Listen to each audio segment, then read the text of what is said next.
Mate, this is going to be Oh, good. Let's get started. G'day, everybody, and welcome to the fantastic Council Government Watch Australia and the uh, Oz Coast to Coast Report. Johnny Q and Jojo, they are going to read out the transcript of the Sunshine Magistrates Court in 2019. This is the Brian Shaw transcript with a speeding fine.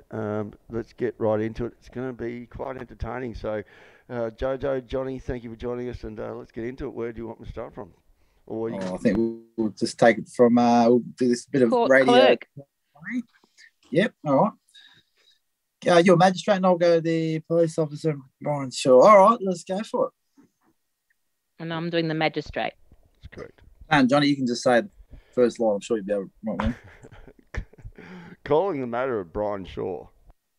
Thanks, Mr. Shaw. Just come and take a seat on the red chair over here. You've got the one charge of exceeding 60 by less than 10 kilometres. Morning, Your Honour. I know a bit about this. I did a case conference if it would be easier. So what are we doing with it? Your Honour, it's going to be affected and adjourned for a contested hearing. I've not been able to resolve the matter outside of pseudo contest. Might be of assistance. I'm optimistic, but it's worth looking into. Effectively, you'll note on Form 12 is that it was considered a speed camera was set up and operated correctly. It considered the accused was the driver of the vehicle in the photograph. The defence raised by Mr. Shaw, he's one that might leave him to explain because I don't wish to do it any justice by paraphrasing. I will hear from Mr. Shaw. So before I set this down for a contested hearing, Mr. Shaw, do you have any difficulty in standing, sir? Beg your pardon? Do you have any difficulty with standing? Just a bit of age. Sit down. Before I set it down for a hearing and allocate time and a magistrate to it, Senior Constable suggested we have a bit of a chat about it and do what's called contest mention, which is basically you tell me what your defence is. I'll give you my opinion on it. You don't have to agree with my opinion. All I am is a lawyer of 35 years, but, you might have more knowledge about this particular thing than I do. So that's all right. I can't force you to do anything. I can't force the police to do anything, but I can give you a recommendation and I can tell you what is likely to happen. If you can tell me openly and without fear or favour what your defence will be if you choose to do so, because I will not hear the final hearing if it doesn't resolve today. Another magistrate will be allocated to it, okay? So you are charged with exceeding a speed by less than 10 kilometres over the limit, being 67. But then because it's on camera, they reduce it to 64, but that is what the law says they have to do, not because the police want to. The law says the Road Safety Act says it recorded at 67 on camera, it must be reduced by 3 kilometres to the alleged speed of 64. It would mean 1 point off your licence, right? And possibly a fine or possibly not a fine. Like you would have been here and seen, I proved and dismissed a case to a fellow who had 40 odd years on the road without any infraction. And I've got the brief here and I can see that there is a four-wheel drive. Looks like it is a Nissan or a Toyota. Toyota, yes, I can. That's your car. I've been told by the police officer that you accept that's your car. I'm the driver of the car. You're the driver. All right. So if you accept that you're the driver, and if you, and I have also been told that you accepted the camera was properly set up and operational because you would have been properly shown the certificate that it had been checked and all that particular stuff prior to it being used, that checking can happen anytime between 12 months prior to the day. So what's our defence? A constitutional one, Your Honour. A constitutional one, right? What's that? I was just told by this particular officer that they don't succeed. But the problem with that particular answer is that I'm probably the only person that has issued a writ against the Magistrates Court and the High Court collectively. And that's already at the High Court. Yep. The Magistrates Court of Victoria is one of 43 defendants. But the reply that I gave to the police officer in relation to this is because something happened in Melbourne that was unconstitutional. What's that? Melton being the point on the road? No, Melton Shire, the whole Shire. Right. What's that? In the year 2011, a federal court judge in the matter of Melton Shire versus the ATO ruled that the Melton is a new state, Your Honour. I'm not aware of that ruling. Do you have it on you? No, I'm sorry, Your Honour. I'll put in the contest mentioned documents, but no one is aware of this. Because under the Commonwealth Constitution, there were things that had to be abided by, which a federal court judge sitting alone could not do. It's constitutionally impossible. How does that affect the whether or not you were driving above the speed limit on that day? No, it affects what you call validity. Validity of what? If I could extend that. So you're saying Melton is not part of Australia, or more specifically Victoria, and therefore then Victoria Police don't have authority to perform their duties within Melton? There's a bigger problem than that. Is that what you're saying? There's a bigger problem than that. There's something bigger than that? Yes. What could be bigger than that?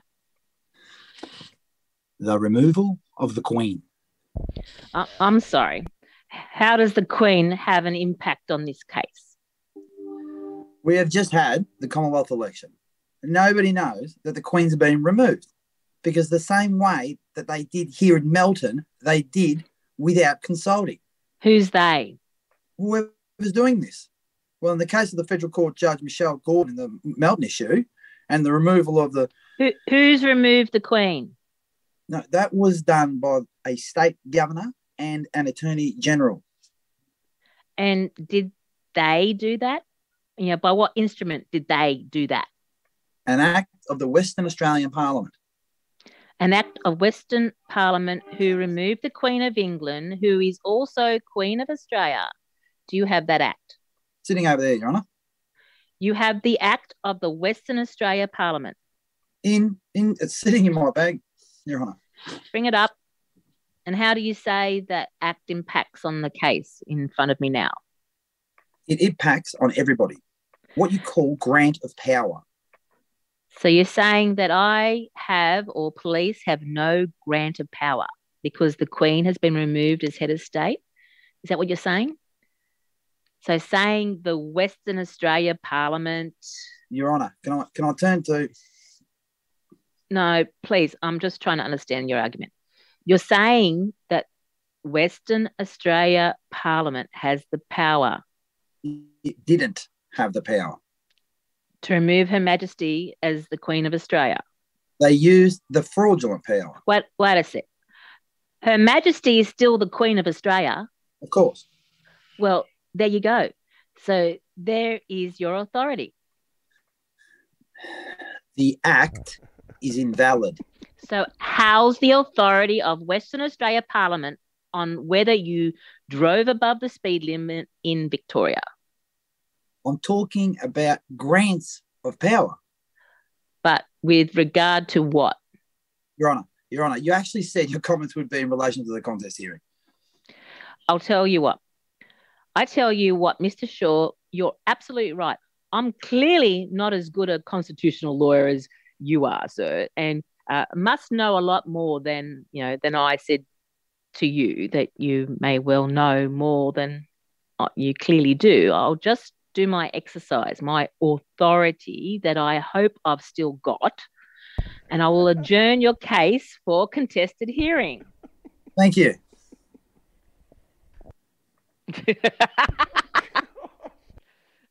Oh, and best of British luck, although may not think that British luck has authority in this country, but the best of luck to you.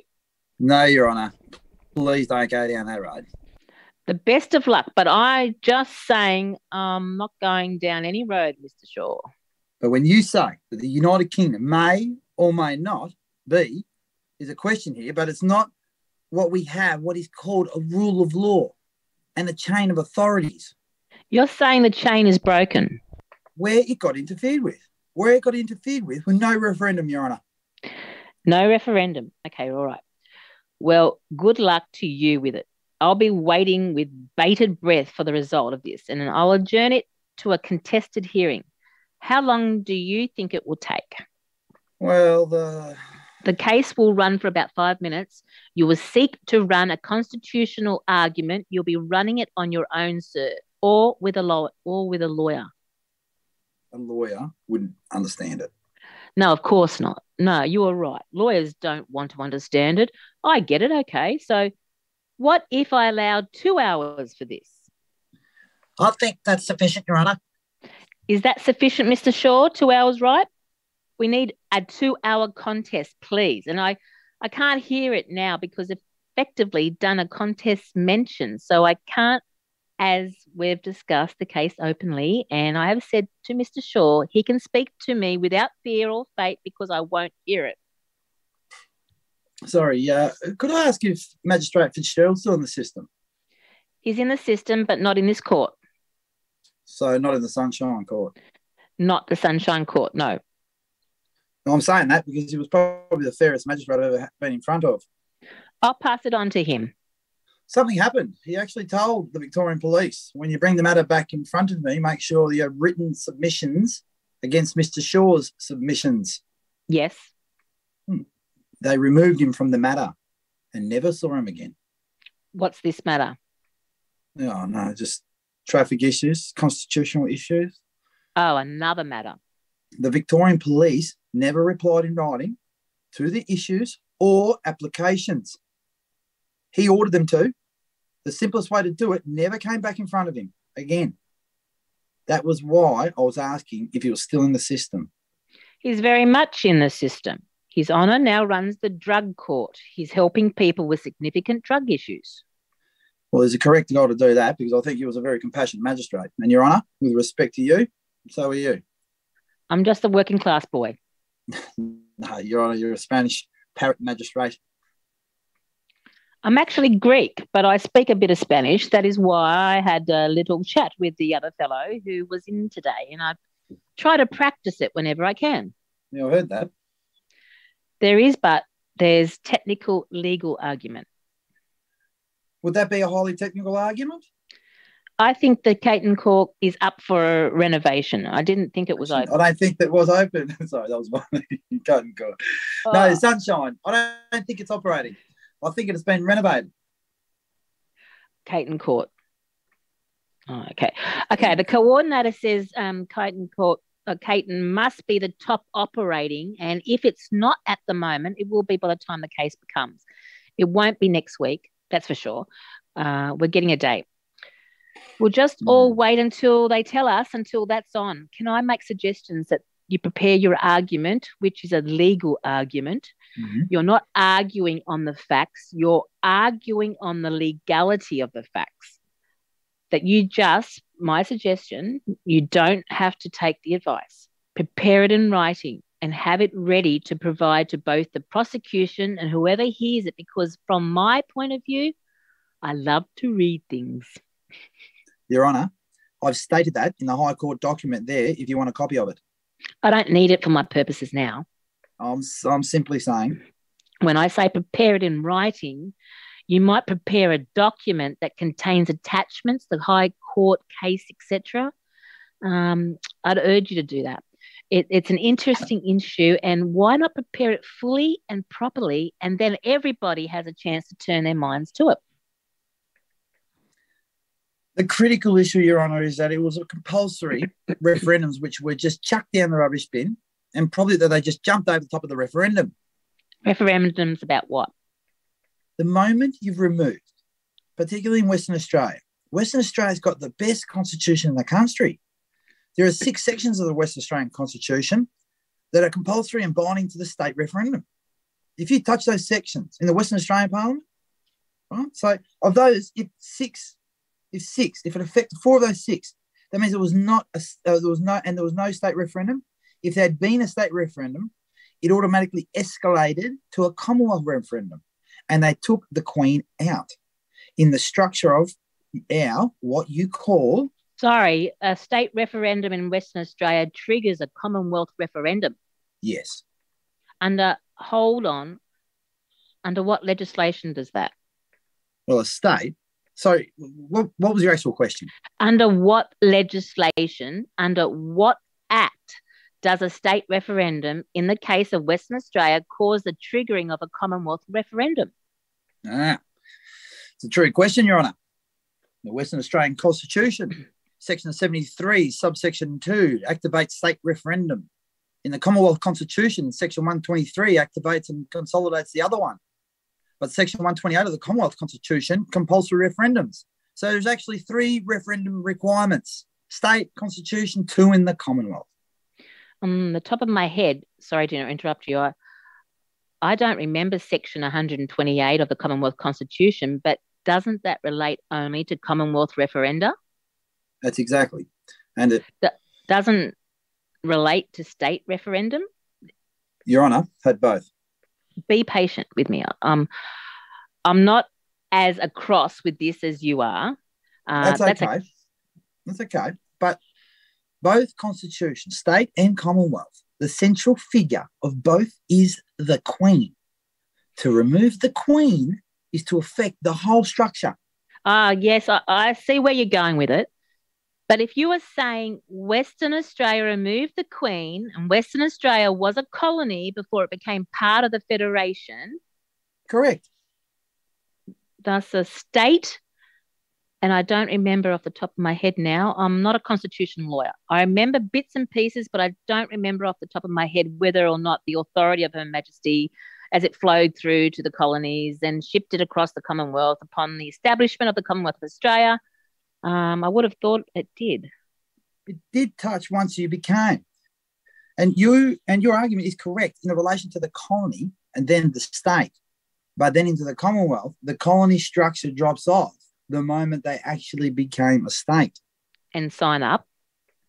But then if a state legislation creates an act that would be in conflict with the Federation Act and Commonwealth Constitution, it's automatically invalid. Correct. But here comes the problem. And it's a big problem. It automatically moves into a criminal jurisdiction. Someone's acting outside of a valid grant of power.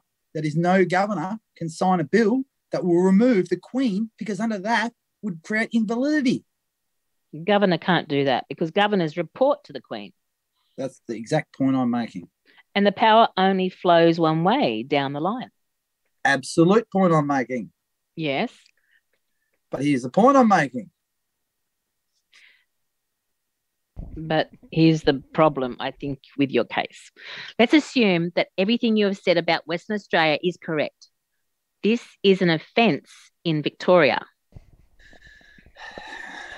The problem is, Your Honour, I totally hear your point. Very valid. But the problem is Victoria is a federated state.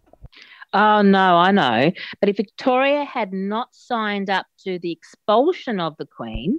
Sorry. When they added the word the Commonwealth into the Act, Western Australia inherently signed up Victoria.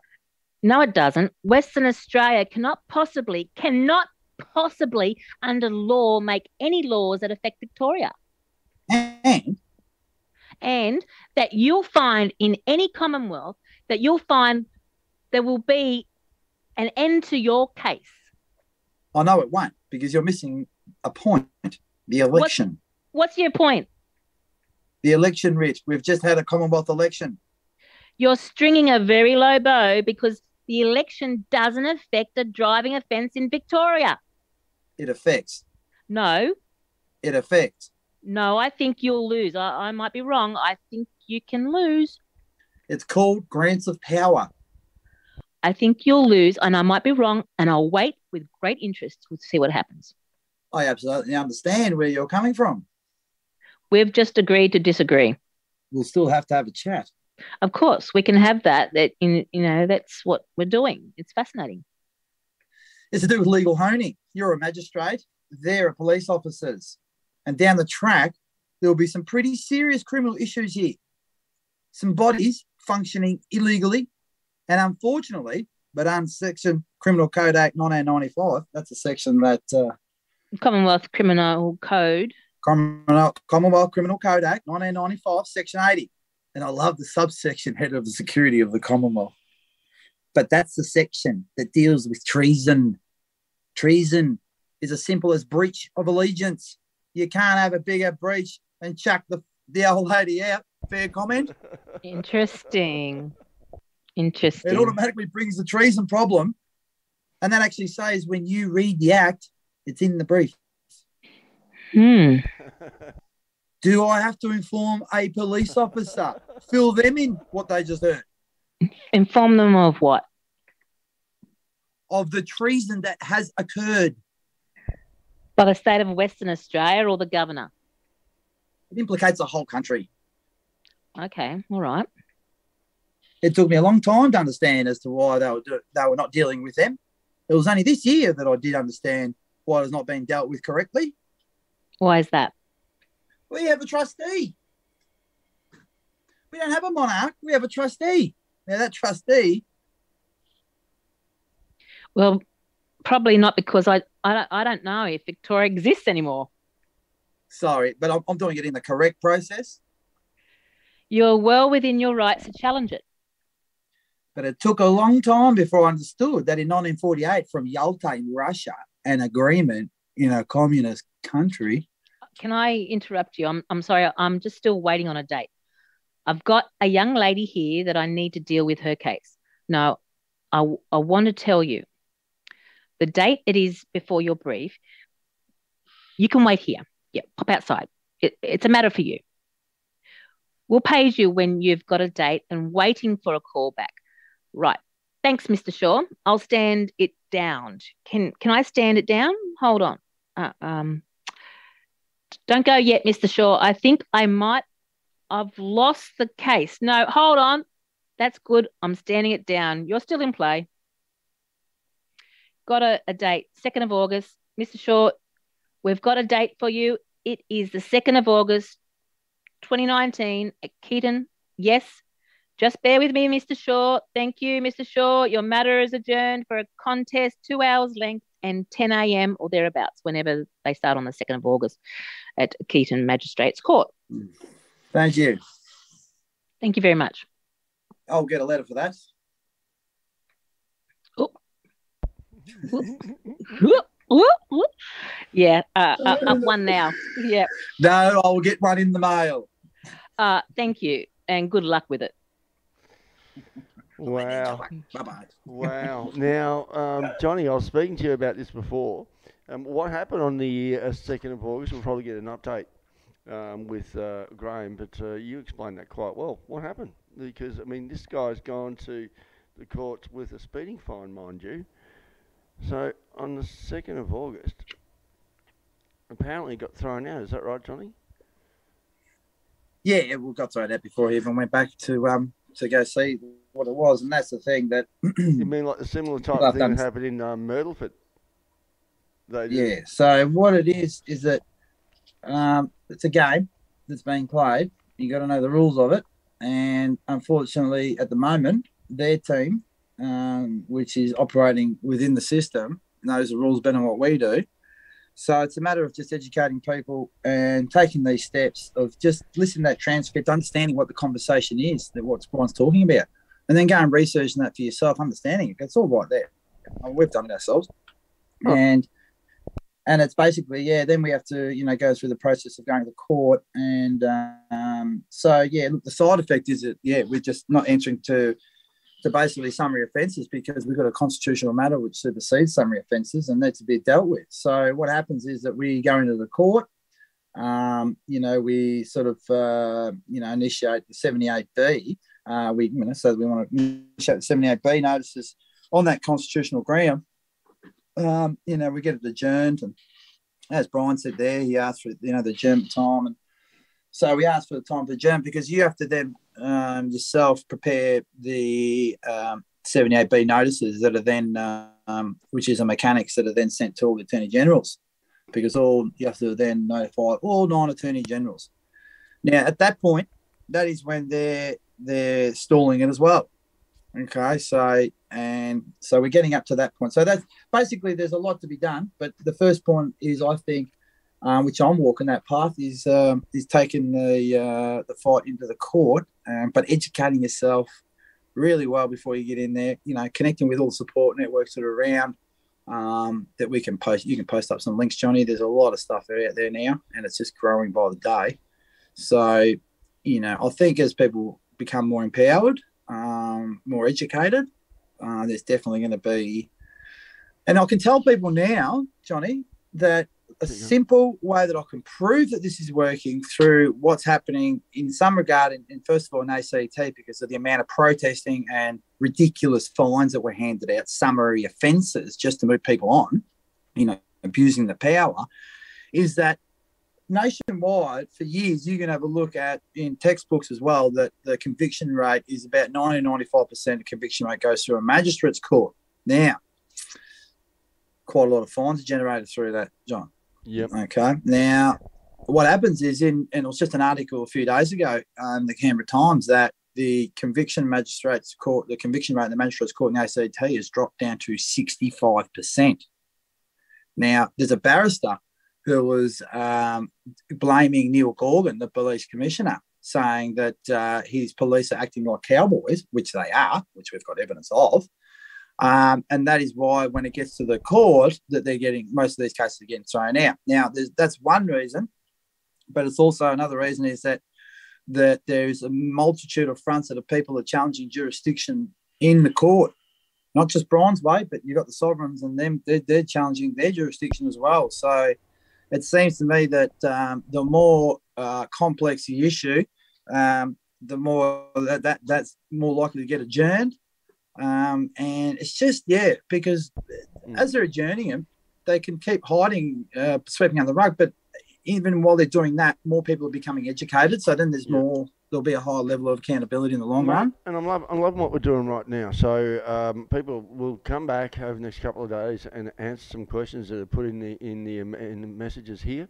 And there's a few more things that we're going to cover. But JQ and Jojo, thank you very much. And people, I thank you very much for joining us. And I hope you enjoyed the actual court case that Brian went through. One of many. Let's wrap it up. Thanks, here, Jojo. Johnny. Did very well. Jojo. Jojo. Yeah, I've got big questions in there. The rules. If we could highlight the rules, maybe next time, it'd be great that people need to be aware of.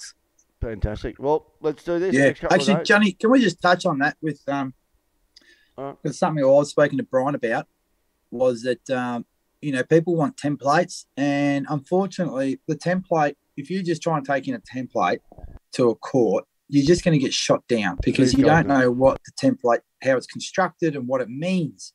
So people that are continuously asking for templates, they might be handy for an educational tool, but it's not something that you would be relying on. It's something that can guide you to go, okay, well, where do I need to go look to find out information that's particular to my case or my situation, and then going and educating. A lot of readings need to be done. So just a little tip there for people, yeah. No worries. Okay, so people, that was the Brian Shaw transcript read out by Johnny Q as Brian Shaw, and Jojo was the magistrate. And I was the clerk. Unbelievable, amazing amount of lines.